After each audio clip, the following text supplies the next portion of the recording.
Sam, thank you so much for chatting with me. Obviously, we know each other through radio anyway, but you are an actress who has done some wonderful things, Essex related mainly. Yeah. Please, could you tell us about Borley Rectory, because that is the main thing, really, isn't it, that's happened with you recently? And congratulations on the award as well, by the way. Thank you so much. Thank you. Yes, so we filmed Borley Rectory: The Awakening in February 2025, so over a year ago now. We went to the awards last week. We were nominated for Best Thriller, which blew our minds because we did not expect that. It was a very, very low budget, a micro budget indie film. So to be up there nominated with Thursday Murder Club, was it called, with Helen Mirren? Yes. And Iron Lung and all these other films. And we were like, okay, we're just going to go and we're going to have a laugh and we're just going to, you know, do what you do at parties and see what happens. Have a drink or two. Maybe, I'm just saying, an orange juice or two. And yeah, when they read out the results, I was messing about going, oh, let's put on our, you know, sad face, we're ready. And then we won, and I couldn't believe it. And I just ran up on stage. Honestly, I lost the plot. I was just like, yeah.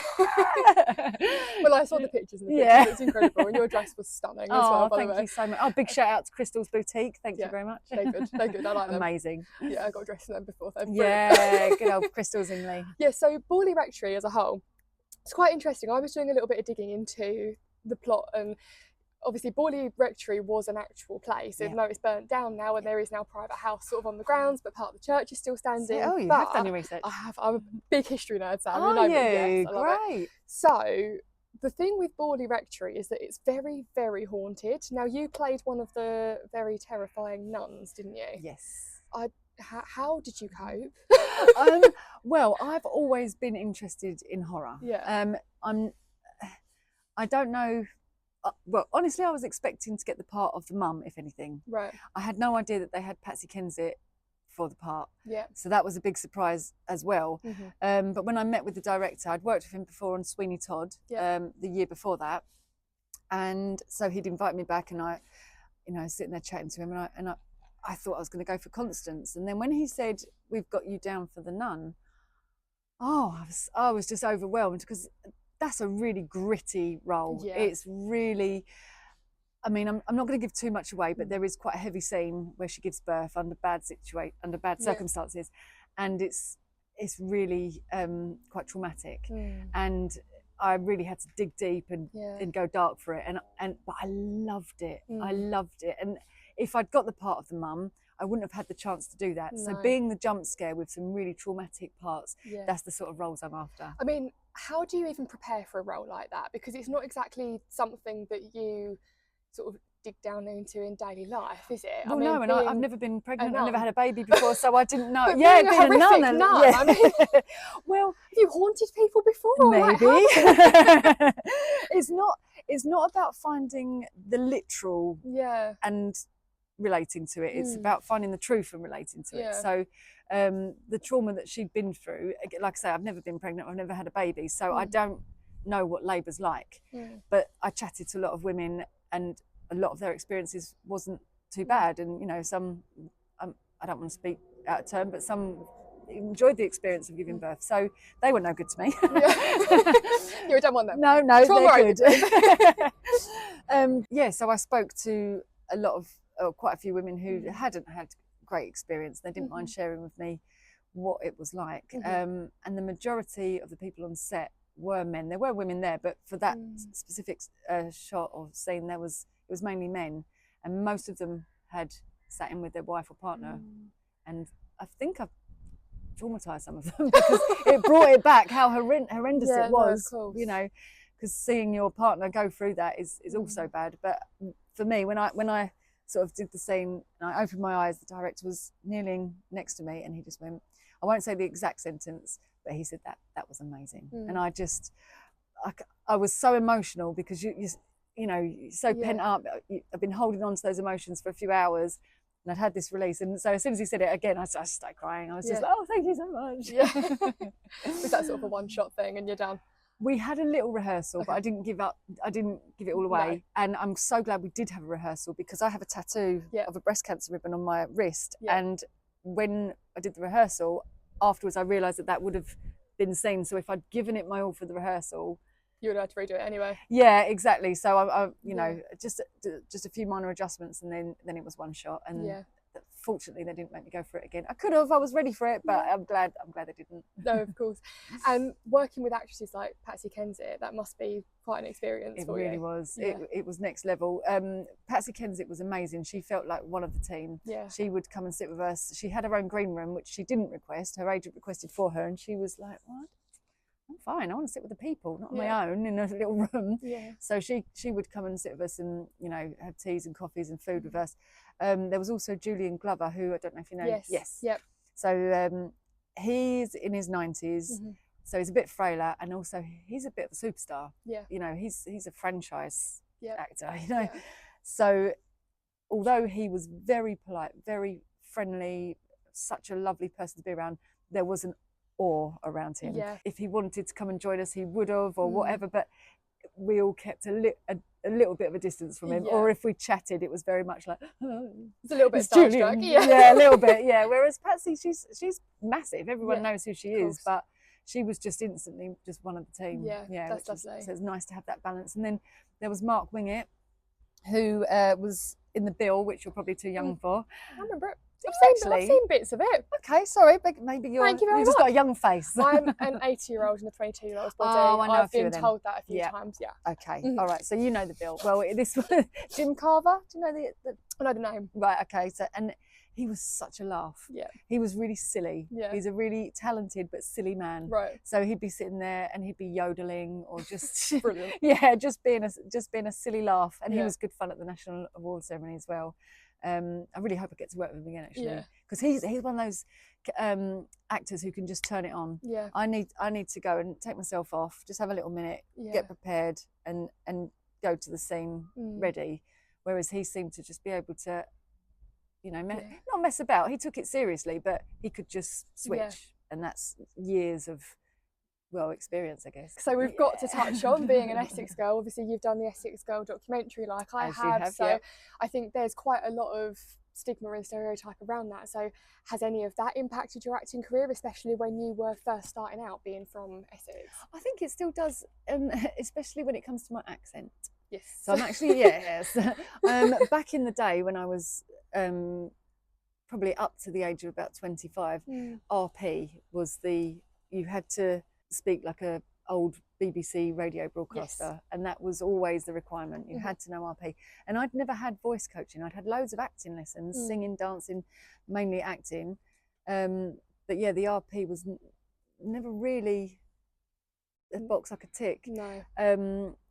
And now that it's not needed as much, I'm taking voice lessons. Okay. So I will tick that box now, but I never needed it before. But I'd say that's the main thing that's affected me. But this is such a creative area. Yeah. There's always something creative going on. There is. It's so diverse in Essex. You must cover it all. Of course, of course. I think that's the thing. I mean, you almost don't realise. I mean, for me personally, I didn't realise that I had an Essex accent until I was working in London, and then it was a case of all of a sudden you become that anomaly. But I think it's only when you come out of it that you realise. So there must be like some moments in films where you've had that little bit of realisation, and probably a few stereotypical comments thrown at you left, right, and centre. I mean, in life, not in filming. We all do. But I'm guilty of throwing them out there as well. I don't mind a little bit of stereotyping. No. There's a line, and most people know. No, most people know when to stop. No, exactly. So obviously it's not just been Borley. That's your main thing that you've done. That has been the most recent and obviously incredible achievement as well. But you're also in 222 coming up, aren't you? Right. So do you want to tell us a little bit about that? 222, A Ghost Story. It's all ghosts with you, isn't it? I don't know what that is. Am I scary? I think a little bit scary. No, I wouldn't say you're scary in the picture of you dressed as a nun, but I wouldn't say you're scary. I think you're quite a nice person. Oh, thank you. You're so welcome. Sorry, what was the question? 222. Oh, yes. So that will be on the first week of November in the Palace Theatre. Okay. And I won't give the story away, but it's a fantastic ghost story. Have you seen it? I haven't. I've seen it advertised because they they normally have various different celebrities in it, don't they? Cheryl Cole's been in it, Ricky Champ, loads of people from EastEnders actually. A few of the Bridgerton cast have been in it as well. Oh right, okay, yeah. So got some there's quite a few that you'll be fine. Of course you can do it. Well, my character originally was written as an American. You're not playing a nun in that as well. I'm not playing a nun or an American. I'm gonna be. I'm more RP than Essex, but not posh. I can, but I won't. You have to come and see it. You can. So that's first week in November. Yeah.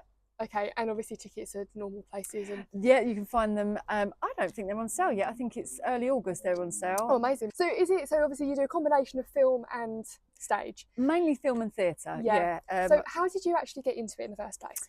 I've been acting since I was about 5 or 6 years old. My first acting experience was a school play, like most kids, and I just loved it. Did you go to school around here? Sacred Heart Catholic School. Yep. Yeah. Well, I went to Porter first, and then my mum moved us to Sacred Heart, and I did a play called The Trumpties and the Trolls, and I played a troll, and I just loved it so much, and I just at 5 or 6 I just knew this was it. That was it. Yeah. My mum was very supportive, so was my dad. They sent me to lots of different drama schools and workshops, and I went to Sylvia Young. Do you know Sylvia Young? Yeah. So I was up there every week for 2 years. And then I went and trained in New York at the Method Acting, Lee Strasberg in New York. That was incredible. That was one of the best experiences of my life, and a real like proper knuckle down hard work. And then I've always throughout my whole life I've always been involved in something related to acting, whether I've been in plays or studying one way or another. I've always been doing it, but it's only it's since I'd say maybe 6 years ago things started really falling into place. Just I know we had COVID, but I think it's quite easy now. Not easy, but easier, because before a lot of it was on paper. It was, you'd have to apply by writing, you'd have to print loads of copies of your headshots. It was all very expensive. Now everything's online, everything's more accessible, and there are so many platforms. Something's being made somewhere. And like I said, we live in southeast Essex, where it is such a creative area. It is, there's always someone doing something. Absolutely. So as we both well know. Absolutely. Well, what you're doing, it's all creative, isn't it? And I think there are a lot of people that are in Southend, in Essex, in that kind of area, who maybe feel like things are just out of reach because we're not in London, we haven't got all that going on. So what would you say, or what's your advice to anyone that's maybe looking at getting into that industry but just feels like it's that little bit out of reach at the moment? I would say yes to any opportunities that come your way. Get involved with student films, try and create your own stuff. Even there is a platform for everyone. I mean, there are festivals out there who will show a film filmed on your camera, and everyone's got a decent-ish camera. And if you want to start networking with people in that field, there's so many opportunities. Join an Amdram group. There are musical theatre groups. Whatever it is, this area will have it for you. And like I say, if you can't find it, create your own. And just keep finding and saying yes to opportunities. Amazing. So where can people watch Borley Rectory? Borley Rectory is available on most streaming platforms, definitely YouTube and Amazon Prime, and then lots of others. And any other horror films that you've done are all elsewhere, I'm assuming? I've got Sweeney Todd, Slice and Dice. That's on sale in HMV on DVD, but also on all the streaming platforms. I think they're the most. They're all jolly, aren't they? They're really jolly. Nuns, ghosts, Slice and Dice. Oh, and a ton of short films that are really disturbing. So you can find those on Arc Pictures on YouTube. You are a nice person, really. This is not a What's reflection going of on your up here though? Because I wrote some of them, Okay, I didn't know you wrote some of them. I thought you. Oh, short films. Yeah, okay, short films. Okay, yeah. But there's some quite horrific ones we've got on YouTube. Okay. Have you had therapy or? This is my therapy. Okay, help me. I've basically become an agony aunt doing this. So, Same time next week. Oh, bless you. Well, thank you so much. Thanks for having me. And I'll, anyone that wants to have a look can have a look online and see you at the Palace Theatre in November. Look forward to it.